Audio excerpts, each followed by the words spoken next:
جی میرا سوال حقیقت الوحی سے ہے. جی اس کے پیج نمبر 153 پہ حضور نے تحریر فرمایا ہے کہ در حقیقت مسیح ابن مریم فوت ہو گیا ہے اور آخری خلیفہ مسیح موعود کے نام پر اسی امت میں سے آئے گا. اور اسی طرح 154 پہ بھی ہے کہ میں یہ بھی دیکھتا ہوں کہ مسیح ابن مریم آخری خلیفہ موسیٰ علیہ السلام کا ہے اور میں آخری خلیفہ اس نبی کا ہوں جو خیر الرسل ہے. ٹھیک ہے. تو میں نے پوچھنا یہ تھا کہ اس میں خلیفہ کے لفظ استعمال کرنے کی کیا حکمت ہے حضور؟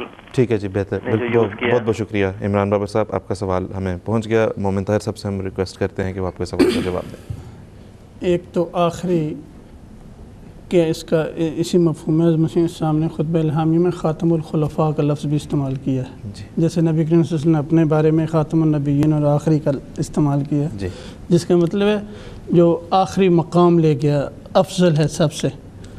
تو ایک تو یہ مفہوم ہے کہ نبی کریم صلی اللہ علیہ وسلم کی امت میں آپ کے جو خلفاء آئیں گے، آپ کی نیابت میں جو دین کی تجدید اور اصل صورت پیش کرنے کے لیے آئیں گے، ان میں مسیح موعود سب سے افضل ہے. اور دوسرا مطلب یہ ہے کہ اب جو خلفاء آئیں گے وہ مسیح موعود کی جماعت اور پیروکاروں میں سے ہی آئیں گے. اس نے یہ خلافت کا نظام اس جماعت میں جو جاری کیا ہے یہی اب چلے گا. اور جو پہلے میں نے بات کی ہے کہ وہ افضل نبی کریم صلی اللہ علیہ وسلم کے خلفاء میں سے افضل ہیں، یہ اس کے اوپر کوئی اعتراض کر سکتا کہ یہ آپ بہت بڑی بات کہتے ہیں.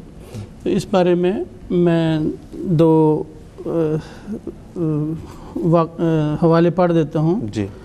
کنوز الحقائق فی حدیث خیر الخلائق اور الجامع الصغیر للسیوطی میں ہے. یہ حدیثیں ہیں دو. ابو بکر افضل هذه الامة الا ان يكون نبی، کہ ابو بکر رضی اللہ تعالیٰ عنہ اس امت میں سب سے افضل ہیں سوائے اس کے کوئی نبی ہو.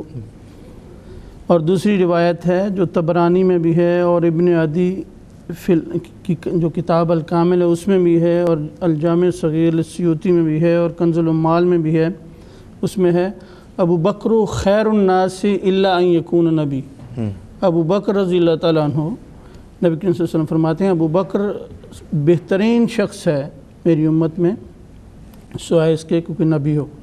اور پھر ایک اور حدیث ہے وہ طبرانی، دیلمی اور خطیب کی کتاب میں بھی ہے، ابو بکر خیر الناس بعدی الا ان یکون نبی، کہ ابو بکر رضی اللہ تعالیٰ عنہ بہترین شخص ہیں میرے بعد سوائے اس کے کوئی نبی ہو.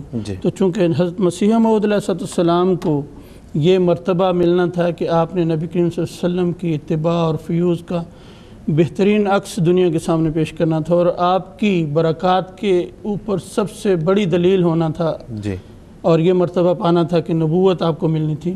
اس لیے آپ خاتم الخلفاء کہلائے، یعنی نبی کریم صلی اللہ علیہ وسلم کی نیابت کا حق ادا کرنے میں سب سے افضل ہیں. جی بالکل ٹھیک ہے، بہت بہت شکریہ مومن صاحب، جزاک اللہ.